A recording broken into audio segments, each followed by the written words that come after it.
ঠিক আছে, যিমানখিনি বল আছে সিমানখিনি বলেদি একদম নৰেন্দ্ৰ মোদী ডাঙৰীয়া দিল্লীত শুনাকৈ আমি ভাৰত মাতা জয়গান গাম, হ'বনে নাই? সকলোৱে ক'ব, কিন্তু এজনো মিছ হ'ব নোৱাৰিব। ভাৰত মাতা কি, ভাৰত মাতা কি।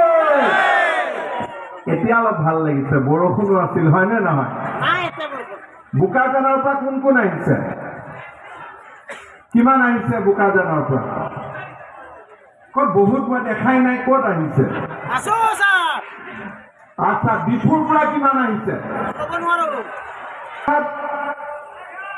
হাওৰাঘাট কিমান আহিছে?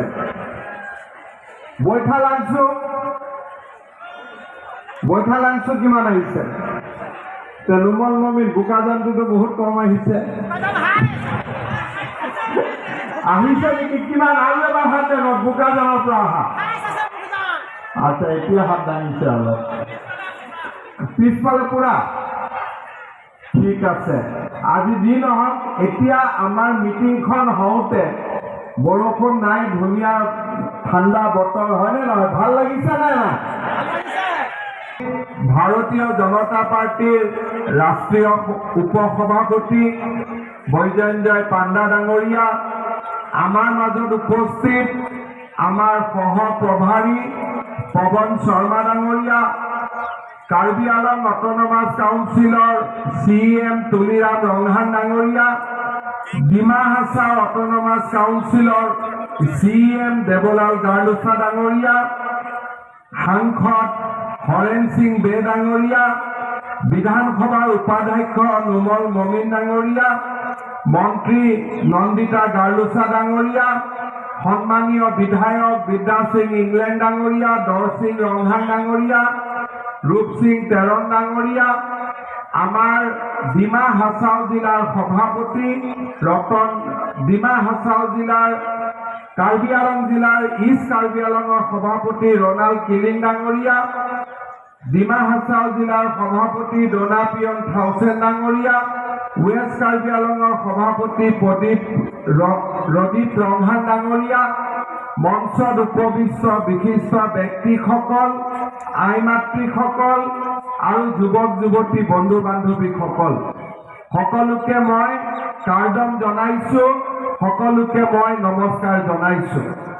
আপোনালোকে জানে যে আজি আমি ইয়াত সমবেত হোৱাৰ মূল কাৰণটো হ'ল যে প্ৰধানমন্ত্ৰী নৰেন্দ্ৰ মোদী ডাঙৰীয়াই 9 বছৰ 2014 চনত তেওঁ প্ৰথম প্ৰধানমন্ত্ৰী হৈছিলে, 9 বছৰ তেওঁ পূৰ্ণ কৰিলে আৰু অহা এপ্ৰিল মাহত তেওঁ ভাৰতবৰ্ষত যাতে তৃতীয়বাৰৰ বাবে প্ৰধানমন্ত্ৰী হয় তাৰ বাবে সংকল্প ল'বলৈ আমি ইয়াত সকলোৱে সমাবেত হৈছো।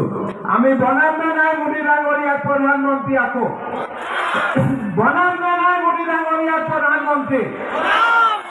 সকলোৱে সাজু হ'ব লাগিব যাতে আমি অহা 1 বছৰ ভাৰতীয় জনতা পাৰ্টিৰ বাবে দিনে নিশাই কাম কৰোঁ, দলটোক শক্তিশালী কৰোঁ, ৰাইজৰ আশীৰ্বাদ বিচাৰোঁ আৰু প্ৰধানমন্ত্ৰী নৰেন্দ্ৰ মোদী ডাঙৰীয়াক তৃতীয়বাৰৰ বাবে আমি যাতে দেশৰ প্ৰধানমন্ত্ৰী কৰি নিৰ্বাচিত কৰিব পাৰোঁ।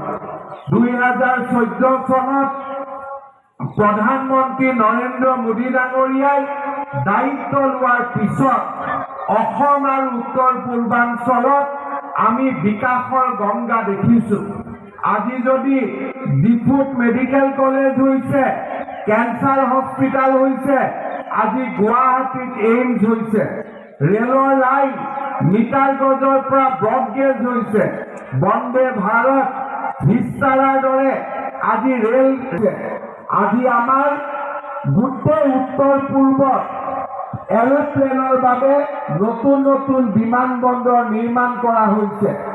আজি আমাৰ অসম আৰু ভাৰতত সমগ্ৰ উত্তৰ পূৰ্বাঞ্চলত ৰাস্তা ঘাট নিৰ্মাণৰ ক্ষেত্ৰত অভিলেখ স্থাপন কৰা হৈছে। আজি নৰেন্দ্ৰ মোদী ডাঙৰীয়া ভাৰতবৰ্ষৰ প্ৰধানমন্ত্ৰী হোৱাৰ পিছত সমগ্ৰ উত্তৰ পূৰ্বাঞ্চলখনেই আজি উন্নয়ন আৰু বিকাশৰ নতুন গংগা দেখিবলৈ আজি সক্ষম হৈছে। ভাৰতৰ প্ৰধানমন্ত্ৰী নৰেন্দ্ৰ মোদী ডাঙৰীয়াৰ প্ৰচেষ্টাৰ বাবে কোভিডৰ সময়ত আমি সকলোৱে ভেকচিন পাবলৈ সক্ষম হৈছিলোঁ। কোভিডৰ সময়ত নৰেন্দ্ৰ মোদী ডাঙৰীয়াৰ প্ৰচেষ্টাৰ কাৰণে আজি আমি বিনামূলীয়াকৈ প্ৰত্যেকেই সক্ষম হৈছিলোঁ। নৰেন্দ্ৰ মোদী ডাঙৰীয়াৰ প্ৰচেষ্টাৰ বাবে কৃষক সন্মান নিধিৰ পৰা আৰম্ভ কৰি আজি আমাৰ উত্তৰ পূৰ্বাঞ্চলত দৰিদ্ৰ লোকসকলৰ বাবে এটা এটাকৈ জনকল্যাণমূলক কামবিলাক আমি আৰম্ভ কৰিব পাৰিছিলোঁ। প্ৰধানমন্ত্ৰী নৰেন্দ্ৰ মোদী ডাঙৰীয়াৰ আশীৰ্বাদৰ বাবে আমাৰ ৰাজ্যত বিজেপি চৰকাৰখনে যোৱা 7টা বছৰ আমি অসমৰ জনসাধাৰণক সেৱা কৰিবলৈ সক্ষম হৈছিলোঁ। প্ৰধানমন্ত্ৰী নৰেন্দ্ৰ মোদী ডাঙৰীয়াৰ উদাৰ আৰ্থিক সাহায্যৰ বাবে আজি আমাৰ ৰাজ্যখনত অৰুণোদয়ৰ দৰে আঁচনি আমি হাতত ল'ব পাৰিছিলোঁ। প্ৰধানমন্ত্ৰী নৰেন্দ্ৰ মোদী ডাঙৰীয়াৰ সদিচ্ছাৰ বাবে বড়ো চুক্তি, কাৰ্বি চুক্তি, আদিবাসী চুক্তি আজি আমি স্বাক্ষৰ কৰি আমাৰ ৰাজ্যখনত আজি শান্তি আৰু সম্প্ৰীতিৰ এক নতুন দিগন্ত আমি বোৱাব পাৰিছিলোঁ। যোৱা কেইদিনমান আগতে আমাৰ ৰাজ্যখনত 1 লাখ ল'ৰা ছোৱালীক আমি চৰকাৰী চাকৰি দিছিলোঁ।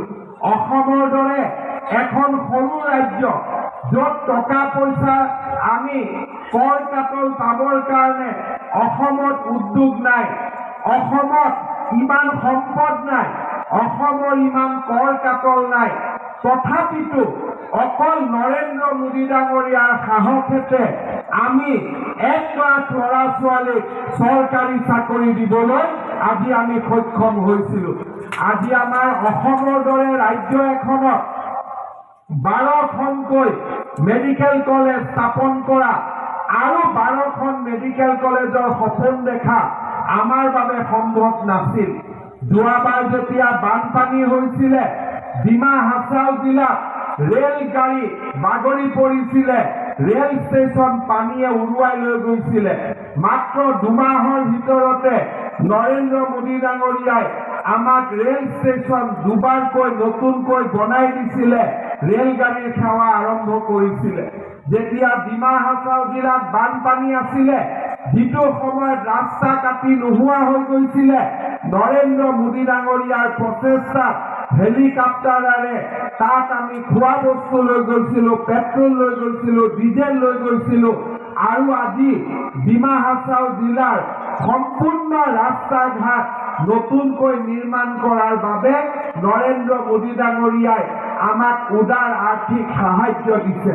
আজি আমাৰ কাৰ্বি আংলং জিলাৰ বৈঠালাংছুৱে হওক বা বাকী 3টা বিধানসভা সমষ্টিতে হওক, আজি আমি এটা এটাকৈ উন্নয়নমূলক কাম হাতত লৈছোঁ।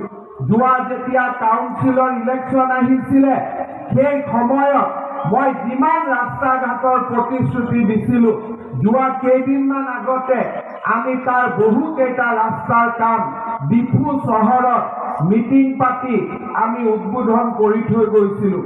আজি আমাৰ ডিফুৰ দৰে টাউনত ফ্লাইঅভাৰ বনিছে। অক্টোবৰ নৱেম্বৰ মাহত আমাৰ ফ্লাইঅভাৰ কমপ্লিট হ'ব। আগতে আমি ভেলোৰত গৈছিলোঁ কেঞ্চাৰ ট্ৰিটমেণ্ট ল'বৰ কাৰণে, দিল্লীত গৈছিলোঁ কেঞ্চাৰৰ ট্ৰিটমেণ্ট ল'বৰ কাৰণে। এতিয়া আমি ইয়াতে ডিফুত কেঞ্চাৰ হস্পিটাল বনাই আছোঁ আৰু এবছৰৰ ভিতৰত আমাৰ কাৰ্বি আংলঙৰ মানুহ কেঞ্চাৰৰ ট্ৰিটমেণ্ট ল'বৰ কাৰণে গুৱাহাটীতো যাব নালাগে, দিল্লীতো যাব নালাগে, ডিফুতে আমি কেঞ্চাৰৰ ট্ৰিটমেণ্ট আমি ল'ব পাৰিম।